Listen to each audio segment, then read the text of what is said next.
ನಾಲ್ಗೆಗೆ ರುಚಿಸೋದೆಲ್ಲ ಆರೋಗ್ಯಕ್ಕೆ ಒಳ್ಳೆಯದಲ್ಲ, ಆರೋಗ್ಯಕ್ಕೆ ಒಳ್ಳೆಯದಾಗಿರೋದು ನಾಲ್ಗೆಗೆ ಅಷ್ಟಾಗಿ ರುಚಿಸಲ್ಲ ಅನ್ನುವಂಥ ಒಂದು ಮಾತಿದೆ. ಈ ಹಾಗಲಕಾಯಿ ಸ್ವಲ್ಪ ಹಾಗೇನೆ, ತಿನ್ನುವಾಗ ಸ್ವಲ್ಪ ಕಹಿ ಅನಿಸಿದ್ರು ಆರೋಗ್ಯಕ್ಕೆ ತುಂಬಾ ಒಳ್ಳೆಯದು. ಹಾಯ್ ಫ್ರೆಂಡ್ಸ್, ನಮಸ್ಕಾರ, ವೆಲ್ಕಮ್ ಟು ನಳಪಾಕ. ನಾನಿವತ್ತು ಹಾಗಲಕಾಯಿಯಿಂದ ಒಂದು ಪಲ್ಯವನ್ನು ಮಾಡ್ತಾ ಇದ್ದೇನೆ. ಇದ್ರ ವಿಶೇಷತೆ ಅಂದರೆ ಈ ರೀತಿಯಾಗಿ ಪಲ್ಯವನ್ನು ಮಾಡಿದರೆ 15 ದಿನ, 1 ತಿಂಗಳ ಇಟ್ಟರು ಸ್ವಲ್ಪನೂ ಕೆಡಲ್ಲ. ಅದನ್ನು ಹೇಗೆ ಮಾಡೋದು ಅಂತ ನೋಡೋಣ. ಈಗ ಹಾಗಲಕಾಯಿಯನ್ನು ಚೆನ್ನಾಗಿ ತೊಳೆದಿಟ್ಕೊಂಡಿದ್ದೇನೆ. ಇದನ್ನು ಚಿಕ್ಕದಾಗಿ ಹೆಚ್ಚಿಕೊಳ್ತೇನೆ. ಹಾಗಲಕಾಯಿಯನ್ನು ಚಿಕ್ಕದಾಗಿ ಹೆಚ್ಚಿಟ್ಕೊಂಡಿದ್ದಾಗಿದೆ. ಈಗ ಇದಕ್ಕೆ ಒಗ್ಗರಣೆಯನ್ನು ಮಾಡ್ಕೊಳ್ಬೇಕು. ಬೇಕಿದ್ದಲ್ಲಿ ಇದಕ್ಕೆ ಉಪ್ಪು ಮತ್ತು ಅರಿಶಿನವನ್ನು ಹಾಕಿ ಒಂದು 10 ನಿಮಿಷ ಬಿಟ್ಟು ಇದನ್ನು ರಸವನ್ನು ತೆಕ್ಕೊಳ್ಬಹುದು. ನಾನಿಲ್ಲಿ ಇದರ ರಸವನ್ನು ತೆಗಿತಾ ಇಲ್ಲ. ಹಾಗೆ ಈಗ ಒಗ್ಗರಣೆಯನ್ನು ಮಾಡ್ಕೊಳ್ತೇನೆ. ಒಂದು ತವಾವನ್ನು ಕಾಯೋಕೆ ಇಟ್ಕೊಂಡಿದ್ದೇನೆ. ಹಾಗೆ ಇದಕ್ಕೆ ತೆಂಗಿನ ಎಣ್ಣೆಯನ್ನು ಹಾಕ್ಕೊಳ್ತೇನೆ. ಎಣ್ಣೆ ಸ್ವಲ್ಪ ಜಾಸ್ತಿ ಬೇಕು. ಇದಕ್ಕೆ ಒಂದು 4 ಟೇಬಲ್ ಸ್ಪೂನ್ ಆಗುವಷ್ಟು ಎಣ್ಣೆಯನ್ನು ಹಾಕ್ಕೊಳ್ತೇನೆ. ಹಾಗೆ 1 ಟೇಬಲ್ ಸ್ಪೂನ್ ಅಷ್ಟು ಉದ್ದಿನಬೇಳೆ, ಒಂದು ಅರ್ಧ ಟೀ ಸ್ಪೂನ್ ಅಷ್ಟು ಜೀರಿಗೆ, ಹಾಗೆ 1 ಟೀ ಸ್ಪೂನ್ ಅಷ್ಟು ಸಾಸಿವೆಯನ್ನು ಹಾಕ್ಕೊಳ್ತೇನೆ. ಒಗ್ಗರಣೆ ಸಿಡಿತಿದ್ದ ಹಾಗೆ ಹೆಚ್ಚಿಟ್ಕೊಂಡಿರುವಂತಹ ಹಾಗಲಕಾಯಿಯನ್ನು ಹಾಕ್ಕೊಳ್ತೇನೆ.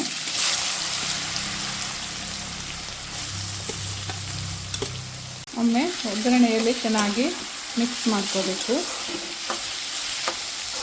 ಒಂದು ಅರ್ಧ ಟೀ ಸ್ಪೂನ್ನಷ್ಟು ಅರಿಶಿನ ಪುಡಿಯನ್ನು ಹಾಕ್ತೇನೆ. ಹಾಗೆ ರುಚಿಗೆ ತಕ್ಕಷ್ಟು ಉಪ್ಪು. ಒಂದು ಮಿಕ್ಸಿ ಜಾರಿಯನ್ನು ತಗೊಂಡಿದ್ದೇನೆ. ಇದಕ್ಕೆ ಗಾಂಧಾರಿ ಮೆಣಸನ್ನು ಹಾಕ್ಕೊಳ್ತೇನೆ. ಇದು ಒಣಗಿರುವಂಥದ್ದು, ಹಾಗಾಗಿ ನಾನು ಒಮ್ಮೆ ಪೌಡರ್ ಮಾಡ್ಕೊಳ್ತೇನೆ. ಅಂದರೆ ಸ್ವಲ್ಪ ತರಿಯಾಗಿ ಮಿಕ್ಸಿಯಲ್ಲಿ ಗ್ರೈಂಡ್ ಮಾಡಿಕೊಂಡ್ರೆ ಸಾಕು. ಹಸಿ ಮೆಣಸಾಗಿದ್ದರೆ, ಗಾಂಧಾರಿ ಮೆಣಸು ಹಸಿಯಾಗಿದ್ದರೆ ಅದನ್ನು ಹಾಗೆ ಜಜ್ಜಿ ಸಹ ಹಾಕ್ಬೋದು. ಈ ಒಣಗಿರೋ ಮೆಣಸನ್ನು ಹಾಗೆ ಹಾಕಿದರೆ ಬಾಯಿಗೆ ಸಿಗತ್ತೆ ಪಲ್ಯ ತಿನ್ನುವಾಗ. ಹಾಗಾಗಿ ಇದನ್ನು ಒಮ್ಮೆ ರುಬ್ಕೊಂಡು ಹಾಕ್ತೇನೆ. ಅದನ್ನು ನಿಮಗೆ ಎಷ್ಟು ಬೇಕು ಅನ್ನೋದನ್ನು ನೋಡಿಕೊಂಡು ಹಾಕ್ಕೊಳ್ಳಿ.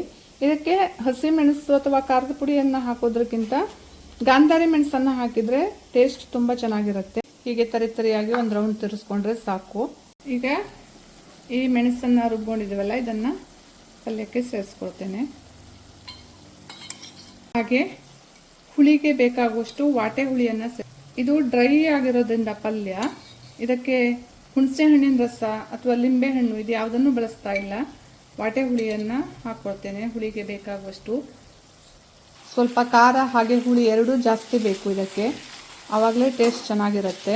ಈ ಪಲ್ಯಕ್ಕೆ ನಾನು ಬೆಲ್ಲ ಅಥವಾ ಸಕ್ಕರೆ ಯಾವುದನ್ನು ಬಳಸ್ತಾ ಇಲ್ಲ. ಸಿಹಿಯಾಗಿರುವಂತಹ ಪಲ್ಯವನ್ನು ಮಾಡಿರೋದನ್ನು ಸಹ ನನ್ನ ಪ್ರಿವಿಯಸ್ ವಿಡಿಯೋದಲ್ಲಿ ಹಾಕಿದ್ದೇನೆ. ಬೇಕಿದ್ದರೆ ಅದನ್ನು ಒಮ್ಮೆ ಚೆಕ್ ಮಾಡ್ಕೊಳ್ಳಿ. ಹಾಗೆ ತೆಂಗಿನಕಾಯಿ ತುರಿಯನ್ನು ಸೇರಿಸ್ಕೊಳ್ತೇನೆ. ತೆಂಗಿನಕಾಯಿ ತುರಿನೂ ಹಾಗೆ ಸ್ವಲ್ಪ ಜಾಸ್ತಿನೇ ಬೇಕು. ಈಗ ಇದನ್ನು ಚೆನ್ನಾಗಿ ಮಿಕ್ಸ್ ಮಾಡಿಕೊಂಡು ಸಣ್ಣ ಉರಿಯಲ್ಲಿ ಇದನ್ನು ಹುರ್ಕೊಳ್ಬೇಕು. ನೋಡಿ, ಹಾಗಲಕಾಯಿ ಕಲರ್ ಸಹ ಚೇಂಜ್ ಆಗಿದೆ. ಆಲ್ಮೋಸ್ಟ್ ಇದು ಆಗ್ತಾ ಬಂತು. ಈಗ ತುಂಬ ದಿನ ಇಟ್ಕೊಳ್ತೀರಿ ಅಂತಾದರೆ ಇನ್ನು ಸ್ವಲ್ಪ ಹುರ್ಕೊಳ್ಬೇಕು. ಇಲ್ಲ ಅಂತಂದರೆ ಇಷ್ಟ ಆದರೆ ಸಾಕು. ಈ ರೀತಿಯಾಗಿ ಪಲ್ಯವನ್ನು ಮಾಡಿಟ್ಕೊಂಡ್ರೆ ನಾವೆಲ್ಲಾದರೂ ಹೊರಗಡೆ ಹೋಗಿ ಸುಸ್ತಾಗಿ ಬಂದಾಗ ಅಡುಗೆ ಮಾಡೋಕ್ಕೆ ತುಂಬ ಬೇಜಾರಾಗ್ತಿದ್ರೆ ಇದೊಂದು ಪಲ್ಯ, ಒಂದು ಮೊಸರು ಇದ್ದರೆ ಆರಾಮಾಗಿ ಊಟ ಆಗಿಬಿಡತ್ತೆ. ಅಷ್ಟು ಚೆನ್ನಾಗಿರುತ್ತೆ ಈ ಪಲ್ಯ. ನೋಡಿ, ಇದೀಗ ಚೆನ್ನಾಗಿ ಹುರಿದಿದೆ, ಎಷ್ಟು ಹುಡಿ ಆಗಿದೆ ಅಂತ. ಇಷ್ಟ ಆದರೆ ಸಾಕು. ಇನ್ನೂ ಬೇಕಿದ್ದರೆ ಹುರ್ಕೊಳ್ಬೋದು, ಇನ್ನೂ ಡ್ರೈ ಆಗಬೇಕು ಅಂತಿದ್ರೆ. ನನಗೆ ಇಷ್ಟು ಸಾಕು. ನಮ್ಮ ಮನೇಲಿ ಇದೊಂದು 4 ದಿವಸಕ್ಕೆಲ್ಲ ಖಾಲಿ ಆಗಿಬಿಡತ್ತೆ. ತುಂಬ ದಿನ ಏನು ಇಡೋದಿಲ್ಲ.